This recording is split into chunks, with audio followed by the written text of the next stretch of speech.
The string quartet finished their prelude as guests settled into white folding chairs arranged across the manicured lawn of the Rosewood Country Club. My cousin David's wedding was everything he'd dreamed of, elegant, expensive, and designed to showcase the success he'd built in event planning. The late afternoon sun cast golden light across the ceremony space, where 200 guests had gathered to celebrate David and his fiancée Rebecca's perfect day. I sat in the back row, wearing a simple black suit from Target, watching my family navigate the social hierarchy that had defined our gatherings for decades. At 32, David had built a thriving event planning business, specializing in high-end weddings and corporate functions. He'd been featured in Southern Living magazine twice, had a waiting list of clients, and never missed an opportunity to remind everyone how far he'd come from our working-class roots in rural Tennessee. Growing up, David and I had been inseparable. We'd spent summers at our grandmother's house in Nashville, sharing dreams of escaping small-town limitations and making something of ourselves. While other kids played sports or video games, we'd huddle around Grammy's old radio, analyzing every song, debating production choices, and imagining our names in album credits. David eventually channeled that creative energy into event planning, while I had chosen a different path entirely. The ceremony was flawless. Rebecca looked radiant in her custom Vera Wang gown, David beamed in his Italian tuxedo, and the photographer captured every moment with the precision of someone charging premium rates. The officiant, a family friend who'd known David since high school, spoke about love, commitment, and the journey that had brought two successful professionals together. When they kissed as husband and wife, the crowd erupted in applause, and rose petals fell like snow across the perfectly choreographed scene. During cocktail hour, I nursed a club soda and watched David work the crowd with the confidence of someone who'd found his calling. He moved seamlessly between conversations, discussing vendor recommendations with other wedding guests, sharing business cards with potential clients, networking even at his own reception. This was his world. Luxury events, six-figure budgets, clients who expected perfection and were willing to pay for it. The reception tent was a masterpiece of design, with crystal chandeliers suspended from the ceiling, ivory linens draped across round tables, and centerpieces of white orchids and eucalyptus that probably cost more than most people's monthly rent. David's business partners mingled with Rebecca's colleagues from the law firm, while family members clustered around the bar, catching up on years of accumulated news and gossip. Alex. David's voice boomed across the patio as he approached with Rebecca still glowing in her wedding dress. Glad you could make it, cuz. We embraced, and I could smell the expensive cologne he'd started wearing since his business took off. David had always been ambitious, but success had given him a polish that sometimes made me feel like we were from different worlds entirely. Beautiful ceremony, I said sincerely. You and Rebecca look perfect together. Thanks, man. David's smile was genuine, but I could see the familiar mixture of affection and pity in his eyes. Rebecca, this is my cousin Alex. The one I told you about. Rebecca's polite smile faltered slightly. She'd clearly heard stories about the family's struggling musician, the cousin who'd never quite figured out how to turn his passion into a real career. Her handshake was warm but brief, the kind of greeting reserved for relatives who meant well but hadn't quite found their footing in life. Alex still plays music, David explained, his tone carrying that particular blend of encouragement and condescension that family members use when discussing relatives who haven't quite lived up to their potential. Been at it for years. Real dedicated. How wonderful, Rebecca said diplomatically. Do you perform locally? Before I could answer, David jumped in. Alex is more of a behind-the-scenes guy. Studio work mainly. Still trying to find his big break, aren't you, buddy? The phrase, still trying, hung in the air like a diagnosis. It was David's polite way of acknowledging my career choice while simultaneously categorizing it as an extended phase rather than a legitimate profession.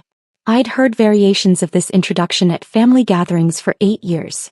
Ever since I'd graduated from Belmont University and announced my intention to pursue music production professionally. Something like that, I replied simply. Other family members began gravitating toward our conversation, drawn by the familiar rhythm of checking in on the family's ongoing concern. Uncle Pete and Aunt Martha approached with their drinks, followed by my parents and David's business partners. The gathering felt like an informal tribunal, with me as the subject of gentle but persistent inquiry about my life choices. Alex. Uncle Pete clapped me on the shoulder with the enthusiasm of someone genuinely happy to see family. How's the music business treating you? Uncle Pete owned 3 hardware stores across Middle Tennessee and measured success in terms of consistent revenue and employee benefits. He'd built a solid middle-class life through hard work and practical choices, and he'd never quite understood why anyone would choose the uncertainty of creative industries. "Can't complain," I said. "Still working out of that little apartment studio?" Aunt Martha asked with the tone of someone hoping for better news. She'd visited my place once, seen the soundproofing foam on the walls and the mixing board that took up most of my living room, and had spent the rest of the evening suggesting more practical uses for the space. The studio setup looked chaotic to outsiders. Cables everywhere, multiple monitors, keyboards stacked against walls, but it was precisely organized for the work I did. "For now," I nodded.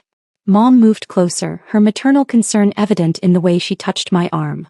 "Honey, you know it's not too late to consider other options. David always says he could use help with his business." David nodded enthusiastically. "Absolutely. Event planning is booming.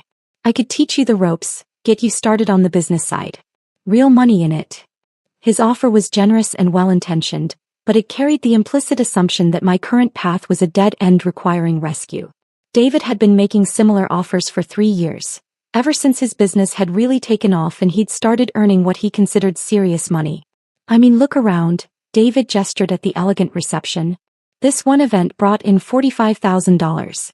And I've got bookings solid through next fall." The family had been having variations of this conversation for 8 years, ever since I'd graduated college and announced my intention to pursue music production professionally.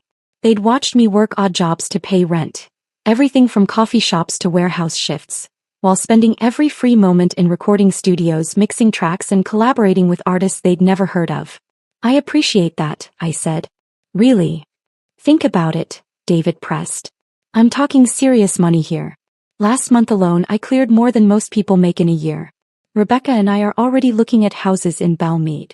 He wasn't bragging exactly, just trying to illustrate the practical benefits of choosing a conventional career path. Belmead was Nashville's most exclusive neighborhood, where celebrities and music executives lived behind gates and privacy hedges. For David, it represented the ultimate symbol of having made it. "The music thing is fine as a hobby," Dad added supportively. "But at some point you need to think about the future. Health insurance, retirement planning, building something substantial." Dad had worked 30 years at the same manufacturing plant, had raised 3 kids on a steady paycheck, and believed deeply in the security that came from traditional employment. He'd never understood why I'd chosen such an unpredictable path when there were safer alternatives available. Their concern was real and rooted in love. They'd watched me spend years living paycheck to paycheck, driving a Honda with 200,000 miles on it, wearing the same clothes until they fell apart. From their perspective, I was a talented person wasting his potential on an unrealistic dream. "Remember when you used to talk about being a lawyer?" Mom asked wistfully. "You had such good grades, such a bright future ahead of you." I'd actually considered law school during my junior year at Belmont, had even taken the LSAT and scored well enough for several good programs. But something about the idea of spending 3 more years studying other people's rules had felt suffocating. Music production offered something law couldn't, the chance to create something new every day. "Or teaching," Aunt Martha suggested. "You could teach music, have summers off, good benefits. Much more stable than this." She gestured vaguely in my direction, as if my career choice was something visible that could be indicated with hand movements. The dismissal was gentle but clear. What I was doing wasn't quite legitimate enough to be called a profession. "Still a struggling musician?" David asked, his voice rising slightly as more family members joined the circle. The question wasn't meant to be cruel. It was David's way of trying to motivate me toward what he saw as a more practical path. Around us, the wedding reception continued in full swing. The DJ was playing a carefully curated playlist of crowd pleasers, the kind of songs that got people dancing regardless of their age or musical preferences. I recognized several tracks immediately, not because I was familiar with the artists, but because I'd had a hand in creating them. "When will you quit the fantasy?" David continued, his tone carrying the frustration of someone who'd spent years watching a loved one make what seemed like poor choices. The question drew attention from nearby guests, other successful professionals who'd built conventional careers and couldn't quite understand why someone would persist in an industry known for crushing dreams and financial instability. Rebecca's law firm colleagues exchanged glances, while David's business partners looked sympathetic but puzzled.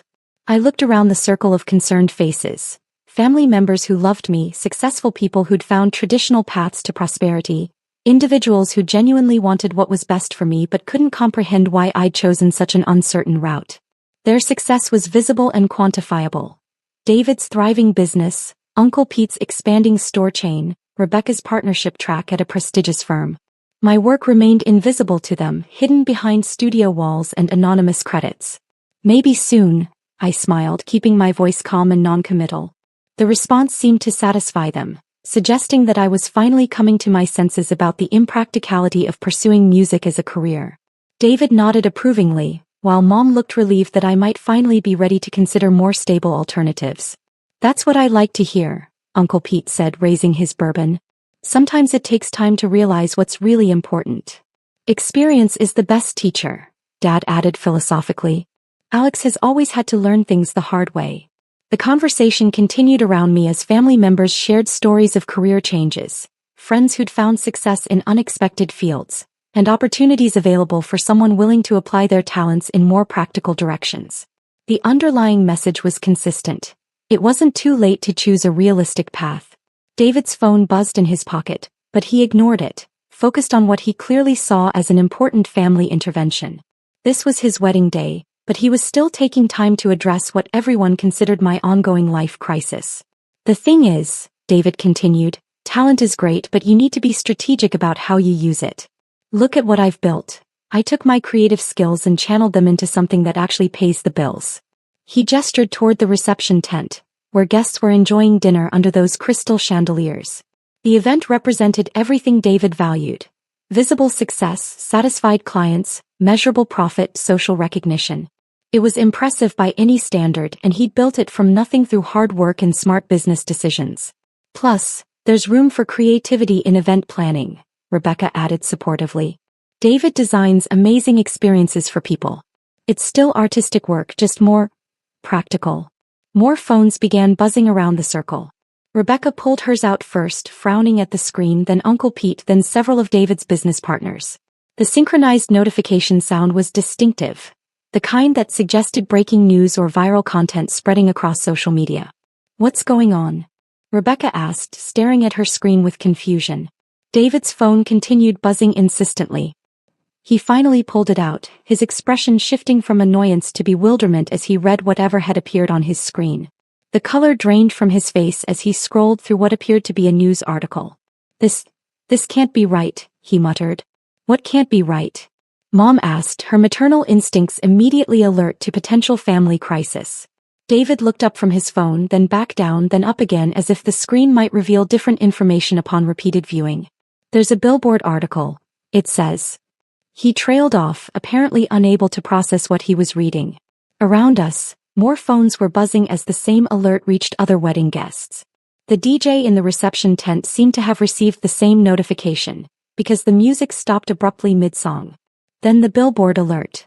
Mystery producer behind 20 platinum albums revealed. David read aloud, his voice barely above a whisper. The music from the reception tent had stopped completely now. David's DJ stopped the music, as the notification apparently reached him as well, and he was presumably reading the same article that had stunned everyone else. A hush fell over the cocktail gathering as phones continued buzzing throughout the crowd. Guests throughout the reception were reading the same alert, their expressions shifting from confusion to amazement as they absorbed the news. Conversations at other tables had stopped, replaced by the glow of phone screens and hushed voices reading aloud to each other. This can't be right, David repeated, his voice stronger now but still filled with disbelief. It says the producer behind some of the biggest hits of the last decade has been working under the name Rivers. And it shows. He held up his phone, displaying what appeared to be a professional headshot. My professional headshot, though I couldn't remember when it had been taken. The photo showed me in a recording studio, wearing headphones and sitting at a mixing board much more sophisticated than the one in my apartment. Alex Rivers. That's you. That's your name. The circle of family members stood frozen, trying to process information that didn't match their understanding of my career situation. Around us, other wedding guests were reading the same story, their voices rising in excitement and disbelief as they realized they were in the presence of someone whose work had apparently shaped popular music for years. According to this, Uncle Pete said slowly, reading from his own phone. Rivers has produced 20 platinum albums, worked with, Jesus, these are some of the biggest names in music. He began listing artists, his voice growing fainter with each name. These weren't obscure indie musicians or local Nashville acts. These were international superstars, Grammy winners, artists whose songs dominated radio playlists and streaming services worldwide. Mom's hands were shaking as she held her phone. Says he's worth. Alex, this says you're worth $57 million. The number hung in the air like a physical presence. Rebecca nearly dropped her bouquet, while David's business partners, who had been politely listening to the family discussion about my career prospects, suddenly looked at me with entirely different expressions. The article mentions specific albums. Aunt Martha read, her voice barely above a whisper. Songs that have been #1 on Billboard for weeks. Collaborative projects with artists who've won Grammys. Multiple Grammys. Dad corrected, his own phone now open to the same story. It says Rivers has been credited on recordings that have won 8 Grammy Awards over the past 5 years. David was scrolling frantically through his phone, cross-referencing the information with other sources. Rolling Stone has a feature story. So does Variety. Billboard is calling it, the producer who changed everything while staying invisible. The reception tent had fallen completely silent now. Not just the music but the conversations, the clinking of silverware, even the catering staff seemed to have paused their work. The wedding that had been David's perfect moment was transforming into something entirely different. But you live in that tiny apartment, Mom said weakly, her voice carrying all the confusion of a parent who thought she understood her child's life. You drive that old Honda. You buy your clothes at Target. I like the apartment, I said simply. And the Honda runs fine. Target has good basics. It was true. The apartment was small, but it was in Music Row, walking distance from most of the studios where I worked. The Honda was reliable and anonymous. Perfect for someone who preferred to avoid attention. The clothes were functional and comfortable, which mattered more than fashion when you spent 18 hours a day in recording studios. This article mentions a private recording studio. Rebecca read from her phone, her legal training apparently helping her process complex information under pressure. A state-of-the-art facility that cost $2.3 million to build. It says you own it outright. The studio's important for the work, I explained. That was an understatement. The facility was 15,000 square feet of perfectly tuned acoustic space, with equipment that most commercial studios couldn't afford. It was where the real work happened. The late-night sessions, the experimental collaborations, the careful crafting of sounds that would eventually reach millions of listeners. David was staring at his phone like it had betrayed him. There's a photo gallery of recording sessions. These are artists I listen to every day. Artists whose songs I've used at my events. Which songs? I asked curiously. He began listing titles, his voice growing fainter with each one. Every song he mentioned was something I'd produced, mixed, or co-written over the past 5 years. The music that had provided the soundtrack to his successful events. The hits that had made his parties memorable and his reputation strong. Much of it had come from the cousin he'd been trying to rescue from an unrealistic career choice. The Billboard article has quotes from industry executives. Uncle Pete continued reading. They're calling Rivers, the most influential producer of the modern era, and the secret architect behind a generation of hit music. The quotes were probably accurate. I'd been working with the same group of artists, engineers, and executives for years, building relationships based on results rather than publicity. The music industry was smaller than people realized. Success bred more success, and anonymity had allowed me to work without the distractions that came with celebrity. It mentions collaboration with international artists, Aunt Martha added, her voice filled with awe. Film soundtracks that have won Academy Awards. Television themes that are recognized worldwide. How long? David asked quietly, setting down his phone and looking directly at me. How long have you been this person? About 8 years, I replied. Since college. 8 years, he repeated slowly, the number settling over him like a weight. 8 years of family dinners where we've been worried about your career. 8 years of offering advice about finding stable employment. The weight of 8 years of concern, intervention attempts, and gentle suggestions settled over the group. Every conversation about my future, every offer of help, every expression of worry had been based on a complete misunderstanding of my actual circumstances. The financial breakdown is extraordinary, one of David's business partners said, reading from his phone. Revenue from album sales, streaming royalties, licensing deals, production fees. This is Fortune 500 level success. He was a financial advisor who specialized in helping small business owners plan for retirement. His assessment carried the weight of professional expertise, and his tone suggested he was recalculating everything he thought he knew about wealth building and career success. But you never said anything. Mom's voice was small and confused. We've been worried about you for years. I know, I said gently. You weren't supposed to worry. The truth was I'd tried to tell them in small ways over the years. I'd mentioned working with successful artists, had invited them to events where my collaborators were performing, had even tried to explain the business model of modern music production. But their frame of reference for success was so different from mine that the information hadn't translated. Why the secrecy? Dad asked, his voice carrying the hurt of a parent who felt excluded from his child's achievements. Why let us think you were struggling? Because I wasn't struggling, I replied. I was working. The anonymity was part of the strategy. Producers don't usually seek publicity. We're behind the scenes by design. It was more than strategy, though. Anonymity had allowed me to focus on the music without the distractions that came with fame.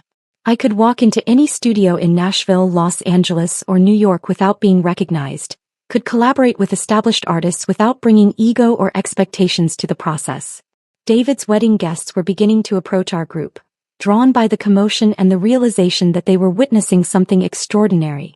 The man they'd been introduced to as David's cousin, the struggling musician who served as a cautionary tale about unrealistic dreams, was actually one of the most successful producers in the industry. Sir. The photographer approached hesitantly, his professional instincts recognizing a story worth documenting. Would it be possible to get some photos? This is quite a story. David looked around his reception. The elegant setup, the expensive decorations, the carefully orchestrated celebration of his success. Everything that had seemed impressive an hour earlier now felt modest in comparison to the revelation that his cousin had quietly built an empire while everyone assumed he was failing. The article mentions current projects, Rebecca said, still reading through multiple sources. Collaborations with artists who are scheduled to headline major festivals. Albums that are expected to dominate the charts for the next year. I stay busy, I acknowledged. That was another understatement. The schedule was relentless. Sessions often running from noon until 4 in the morning, recording in Nashville one day and flying to Los Angeles the next, managing projects for a dozen different artists simultaneously. The work was demanding but creatively fulfilling in ways that traditional careers couldn't match. Busy. David laughed, but there was no humor in it. You've been redefining popular music while we've been trying to convince you to get into event planning. The irony wasn't lost on anyone. The family member they'd viewed as needing guidance had actually achieved a level of success that dwarfed everyone else's accomplishments. The cousin they tried to help had been helping shape global culture while maintaining perfect anonymity. There's going to be a formal announcement, Uncle Pete continued, reading from what appeared to be a separate article. A press conference where you'll be recognized publicly for the first time. Industry leaders are calling it historic. Thursday afternoon, I confirmed. At the Grammy Museum. The Grammy Museum, Aunt Martha repeated faintly, as if the location itself carried significance she was only now beginning to understand. The Grammy Museum was where the industry honored its most influential figures, where careers were celebrated and legacies were established. Having a press conference there meant something specific in music circles. It was reserved for announcements that would reshape how people understood the business. Around us, the wedding reception had transformed into something completely different. Instead of celebrating David and Rebecca's marriage, guests were processing the revelation that they were in the presence of someone whose work had influenced their daily lives for years without their knowledge. I should probably go, I said to David. This is your day. I don't want to overshadow. Are you kidding? David interrupted, his voice carrying a mixture of amazement and something that might have been pride. This is incredible. I mean, I'm processing it, but it's incredible. His tone had shifted completely. The condescension was gone, replaced by genuine amazement and perhaps a touch of awe. The cousin he'd been trying to rescue was actually the most successful person at his wedding. The article mentions your next project, Rebecca said, still scrolling through her phone with the focused attention of someone trained to analyze complex information. A collaboration that's expected to be the biggest album release of the decade. Should be interesting, I said simply. The project was actually 3 simultaneous albums with artists from different genres, plus a film soundtrack that would premiere at Sundance. It represented 18 months of work and would probably generate more revenue than most small countries' annual budgets. But explaining that would have required context that was impossible to provide in the middle of a wedding reception. Interesting. Mom laughed, her voice shaky with emotion. Honey, you've been living a completely different life than we thought. The understatement of the century, delivered in the setting of David's perfect wedding, surrounded by family members who were recalibrating their understanding of success, achievement, and the wisdom of conventional career advice. David's DJ had resumed playing music, but at a lower volume, acknowledging that the evening had taken an unexpected turn. The playlist, I noticed, included several songs I'd produced, hits that had become wedding staples without anyone knowing their connection to the family's supposedly struggling musician. I have so many questions, David said, his earlier confidence replaced by curiosity and what might have been respect. How does it work? How do you create all this without anyone knowing? Long hours, I replied. Good collaborators. Staying focused on the music rather than the publicity. It was an oversimplification, but the real answer would have taken hours to explain. The business model of modern music production was complex, involving multiple revenue streams, international licensing agreements, and collaborative relationships that spanned continents. Success depended on understanding technology, psychology, business, and art simultaneously. But the money, the success, the recognition, don't you want people to know? The music speaks for itself, I said. Whether people know my name doesn't change the songs. It was a philosophy that had guided 8 years of career decisions, 8 years of choosing artistic integrity over public recognition, 8 years of building something substantial while everyone assumed I was chasing an impossible dream. Thursday's announcement will change that, Rebecca observed, her legal mind already processing the implications of public recognition. Probably, I agreed. But the work stays the same. The work was what mattered. The late nights perfecting a vocal arrangement, the technical precision required to layer instruments without losing clarity, the collaborative process of helping artists find sounds they didn't know they were looking for. Recognition was nice, but it was secondary to the actual creation. David's wedding would be remembered for many reasons. The beautiful ceremony, the elegant reception, the moment when a family discovered that their assumptions about success needed complete revision. But mostly it would be remembered as the night everyone learned that greatness doesn't always announce itself, and sometimes the person you're trying to help is actually the one changing the world.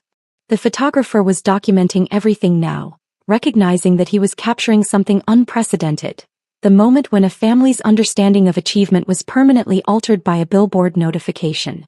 These photos would probably end up in magazines themselves, illustrating the human interest story of how success can hide in plain sight.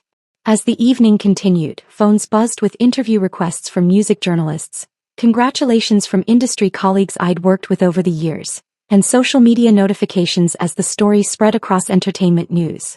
The reception that had been designed to celebrate David's success had become the backdrop for a revelation that redefined everyone's understanding of what success actually looked like.